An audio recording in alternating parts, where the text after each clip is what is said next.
Aduh, ada kesulitan Pak menyeberang? Oh, nggak ada Pak, cuma ini biasanya kan jemput, tapi Ah. Pak diambil yang belakang tadi. Yang belakang? Space, Pak. Oh, Space Pak di karting disesuaikan Pak. space-nya. Tapi tetap Anu ya. ketermuat ya Pak. Tapi sudah menunggu mulai jam berapa? 12. Oke, berarti 1 jam ya. Sebentar lagi. Anu, tiketnya bisa ini Pak ya. Nah, ini tiketnya. Nah, tiket ini 1 juta. Ya, nama sopir, terus sama ini kan. Plat kendaraan Pak. Terus sama ininya ya. Iya. Apa? Sama kornet. iya. Mana kornet? Di sini Pak. Iya, di sini terlihat 2 nama. Nah, di sini sopir dulu Pak. Nanti pada saat dia check-in di sana, nanti di sistem itu muncul 2 nama Pak. Di sini dengan plat mobilnya. Iya. Namanya nggak ada ini. Ini Pak. Denny. Iya. Denny Wahyu. Iya. Panjenengan ya? Bisa yang disesuaikan Oh, KTP Pak. enggak usah. Saya nggak boleh lihat KTP. Nanti lihat KTP, jenengan bujang apa sudah menikah, istri lebih dari. Saya matur nuwun. Nggih, matur nuwun. Makasih. Assalamualaikum, selamat siang Pak, izin. Waduh, terhambat ya Pak ya. Ini maaf ini, didulukan loh. Iya Pak. Didulukan beliau. Tadi pagi saya kita Pak. Iya Pak, ini mereka mau berwisata ini Iya, Pak. betul. Harus tempat ada tamannya. Iya. Ini dicek ulang Pak. Oke. Yang KTP yang ada. Habis ini kita berangkatkan. Siap. Terima kasih Pak. Bayar tiket berapa Pak? Oh, sudah ada bagian yang Pak. Saya tadi. Oh, Bapak kebetulan enggak anu ya. Oke. Dulu sampai detail loh. Iya loh Pak. Kita udah detail banget loh. Sleman ini itu. Duluin dah. Diduluin Iya Pak. Kami mohon Pak ya. Oke, ya ini kan pertama ya kemarin terjadinya kecelakaan terbakarnya KMP Putri Yasmin ya, yang dimana yang sebenarnya bahwa kapal itu secara kelayakan sudah memenuhi syarat semuanya, mulai dari badan kapalnya, permesinan, alat-alat keselamatannya, termasuk juga sumber daya manusianya. Dan keselamatan di angkutan laut ini luar biasa, melebihi daripada angkutan udara. Karena keselamatan ini dilakukan pengawasan, pengecekan oleh 2 instansi. Satu Biro Klasifikasi Indonesia atau KLAS ya. Kalau di udara kan nggak ada kelasnya ya.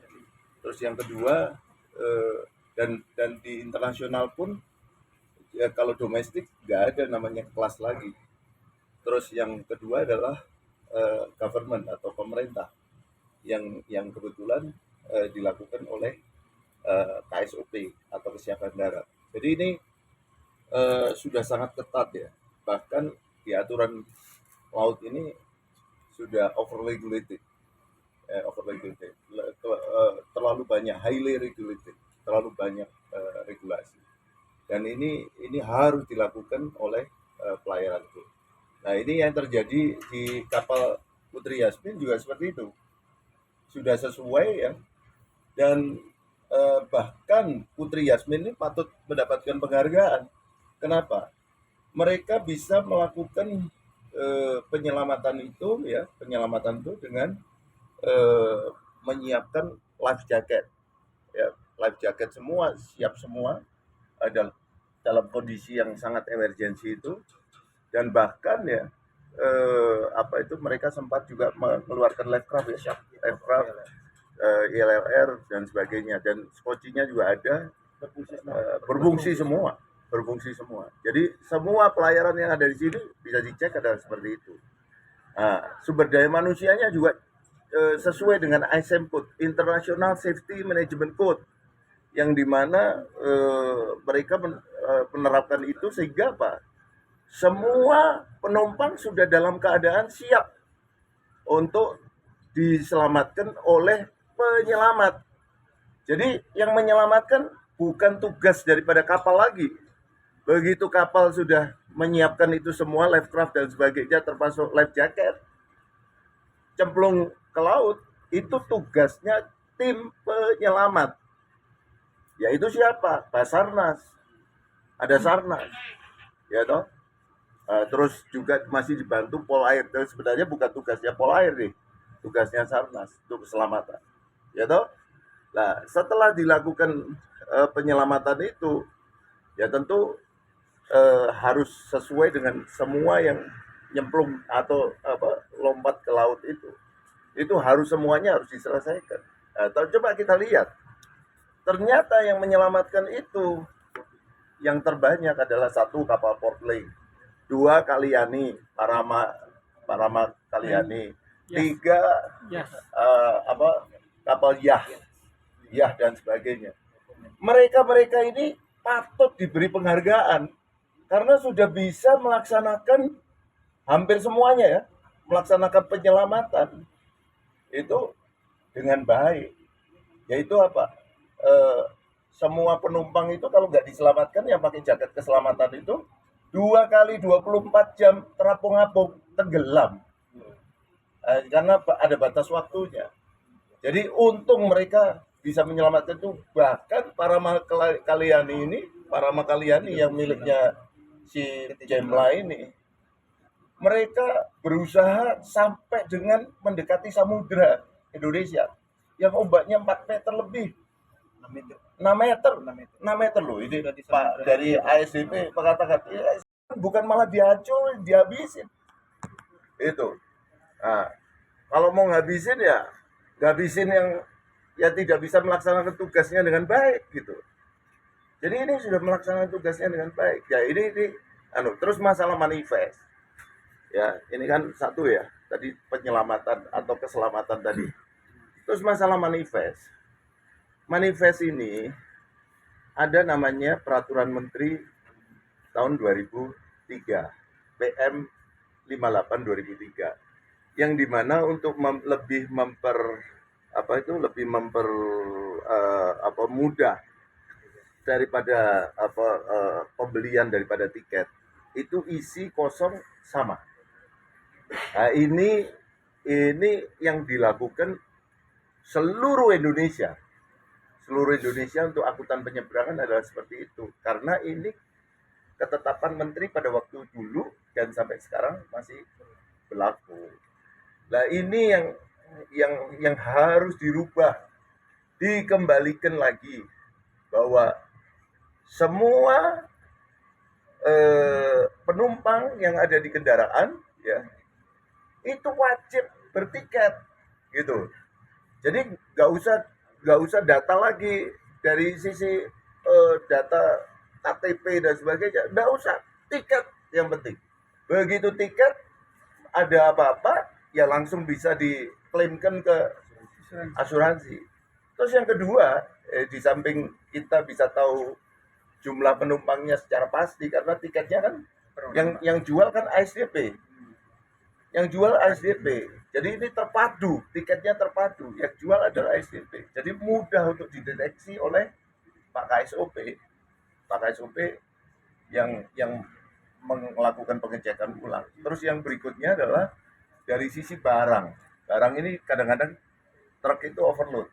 Makanya di ASDP ini sudah ada namanya timbangan. Timbangan ini ya kalau berapa ton ya tiketnya ya berapa itu kalikan, kalau misalnya 10 ton ya dikalikan 10 dan sebagainya, sehingga Pak ada data yang jelas karena data dari tiket ini, jumlah tiket yang ada ini menentukan klaim daripada asuransi itu yang menjadi masalah untuk manifest itu adalah itu. Jadi manifest ini bukan penyebab daripada kecelakaan. Nah, terus yang ketiga, kecelakaan kemarin itu diakibatkan oleh ya menurut ini masih dalam penyelidikan kan. Ya ada yang info dari truk yang terbakar dan sebagainya dan lain-lain. Ya tentu ini menjadi satu concern daripada Kementerian Perhubungan bahwa kepelabuhanan itu ya harus punya alat-alat untuk mensterilisasi daripada penumpang maupun barang yang akan masuk seperti yang ada di bandara. Siapa yang bertanggung jawab terhadap orang-orang yang masuk supaya tidak menggunakan membawa barang-barang berbahaya? Misalnya kita bawa pistol, bawa peso, bawa bom, bawa ini. Sekarang ini tidak terdeteksi. Ya.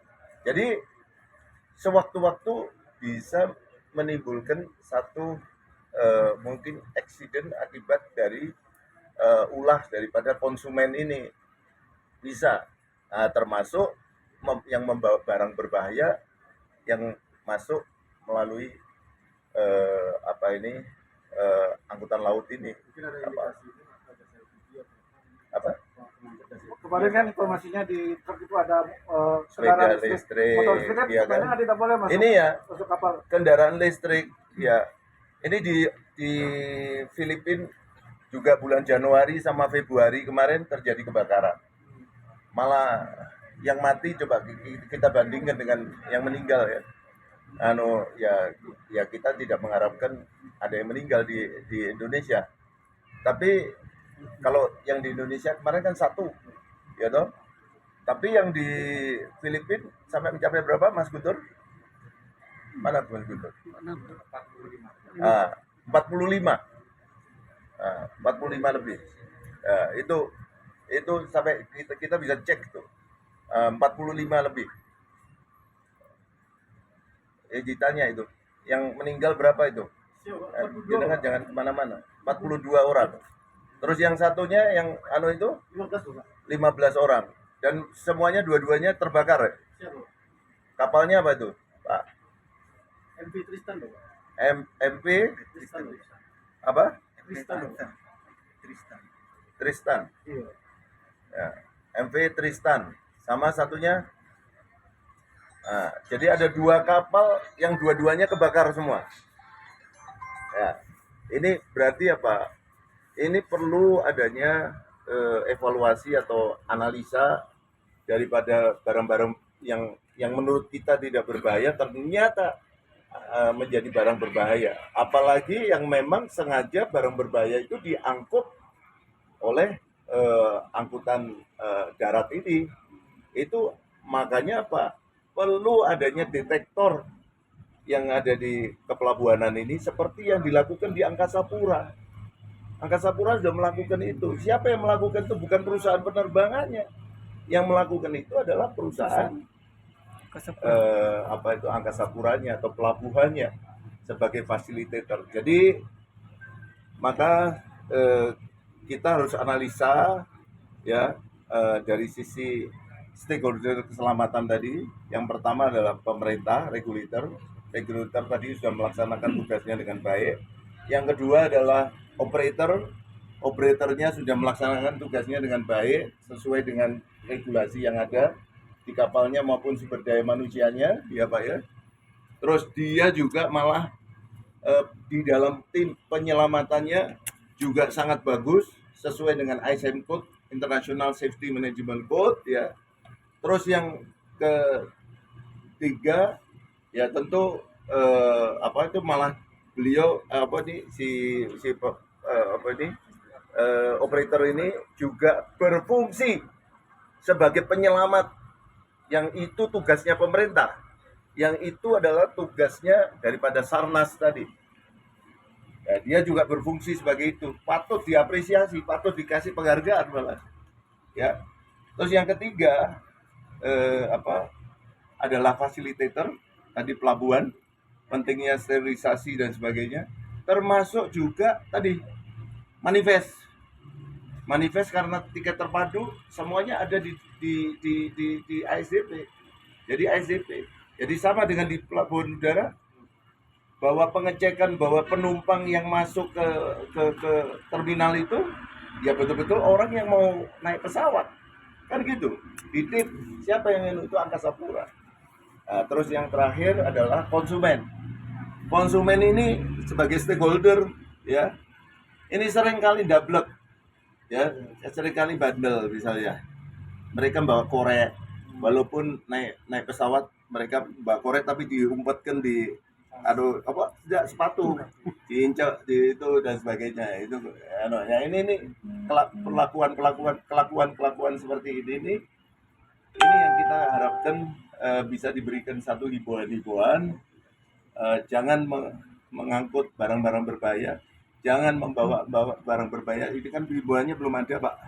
Kasih himbauan, jangan membawa barang berbahaya, jangan mengangkut barang berbahaya. Apa barang berbahaya? Ini A, B, C, D, E, F, G, ya, sehingga mereka tahu betul bahwa ini, bila Anda membawa barang berbahaya ini, laporkan. Nah, penempatannya nanti mungkin di dekatnya Ramdor, sewaktu-waktu terjadi kebakaran, bisa dilempar ke laut dan sebagainya, itu Pak.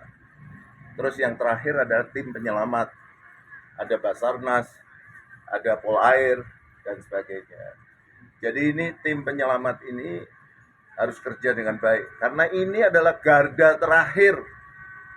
Kalau tidak ada tim penyelamat seperti Senopati Nusantara pada waktu itu, Basarnas nggak jalan, mereka naik skoci, ya toh, 16 orang, ketemu di Masa Lembu, tenggelamnya di Semarang, ketemunya di Masa Lembu, dalam keadaan mati semua, Pak.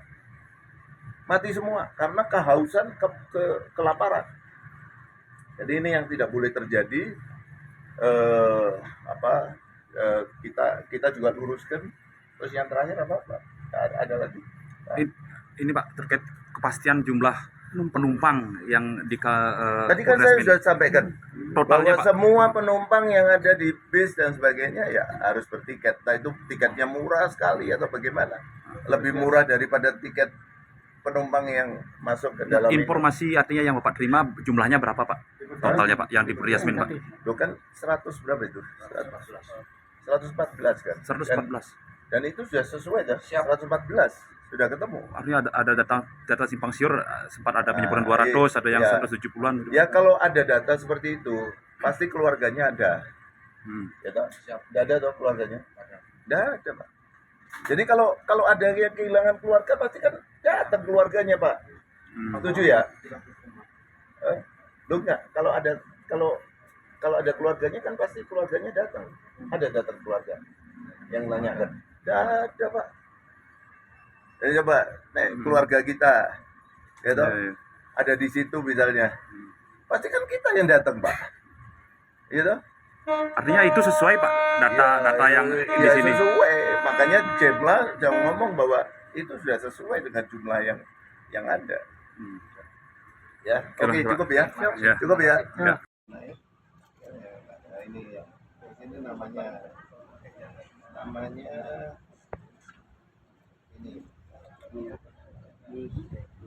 Ya. Kalau Bapak.